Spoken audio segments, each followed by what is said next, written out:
سەبارەت بە ئەوەی کە چەند قوتابخانە بە سیستمی غێری کوردیە خوێنێ لە کوردستانە ژمارەیە قوتابخانانەی کە بە سیستمی غێری کوردیە خوێنن لە 420 هەتاوەکو 425 قوتابخانە و باخچەی منداڵانە لە کەرتی حکومی لە کەرتی ناحکومی ئەوان دیکامیان بە زمانی کوردی و بەشێکیشان 122 قوتابخانەمان هەیە کە بە زمانی عەرەبیش خوێندن تیاکرێ بەڵام ئەو 425 بە حکومی ناحکومیەوە ئەوانە بە سیستمی ئینگلیزی خوێندنەکەن تەواوی دیکەی قوتابخانەکان بە سیستمی خوێندنی کوردی وەزارەتی پەروەردەی حکوومەتی هەرێمی کوردستانە.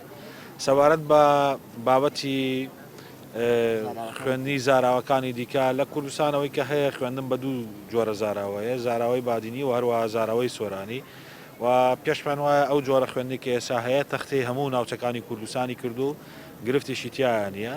خاڵێکی دیکە کاوەیە لە حکوومەتی عێراقی پرۆژەی هەیە بۆ دروستکردنی قوتابخانەکان کە مەفروزە بەشێک لەو قوتابخانانە لە پارێزگای دیا لە پارێزگای سەلاحەدین و پارێزگاکانی دیکەش دروست بکرێ و بەدڵنیایی ئەو ناوچانەش لێی سوودمەند دەبن.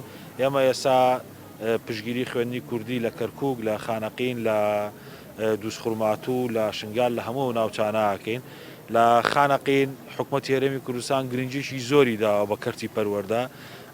دەتوانم بە داتا پێت بڵێم ئێمە ژمارەیەکی کەمی قوتابخانەش هەیە بەڵام ژمارەیەکی زۆری میلاک و مامۆسا و موچەخۆری بۆ ناوەندەکانی خوێندن لە خانەقین دیاری کردووە، بەڵام پاڵپشتێکی تەواوی خوێندنمان لە خانەقین و ناوچانەی دیکەش دووسخورماتوش کردو. ئێمە لەگەڵ پاراستنی زمانی خۆمانین لەبەر ئێمە لە قۆناغەکان پێویستمان بە پاراستنی شوناس هەیەەوە پێویستمان بەوەیە کە سایەتی زمانی کوردی بەهێز بکەین، بەڵام ئەوە هیچ ڕێگرێک لەوە ناکە کە ئینسانی ئەمە فێری زمانەکانی دیکەش بێ، بەڵام لەگەڵ پاراستنی تایبەتمەندی زمانی کوردی نەخێ بە هیچ جۆرێک ناوەندەکانی خوێندن نەبوونەتەوە هۆکارە بە بۆ چوونی من. دیارە ئەگەر ڕایشی دیکەش هەیە دەبێت هەموو ئەمانە لە چوارچێوەی توێژینەوەی زانستی بسەلمێنرێت. کەمکردنەوەی پرۆگرامەکانی خوێندن ئێمە پێمان وایە زیان لە قوتابیەدا، لەبەرەوە ئەمانەیە خزمەتی قوتابیان کەین، چونکە مامۆسای دانەری پرسیارەکەوێتە ژێر لۆدێکی زۆرەوە بەڕاستی و لە هەمان کاتیشە قسەیەکی شایع دروستە بێتەوە منهەج کەمەکرێتەوە دەرەجە زیاتر دێ. لەبەرەوە ئێمە دەمانەوەم زیانە بە قوتابی نەگا مادام ئەم ساڵ پرۆسەکە پرۆسێکی ئاسایی ڕۆشتووە و جیاوازە لە ساڵانی پێشووتر.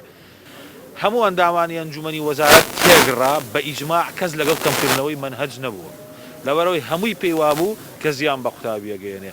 بەڵام هاتین دەستکاری ساڵنامەی خوێندنی خۆمانمان کرد، هەموارمان کردەوە بۆ ئەوەی کە بتوانین درێژی بکەینەوە خزمەتێکی قوتابیان بکەین.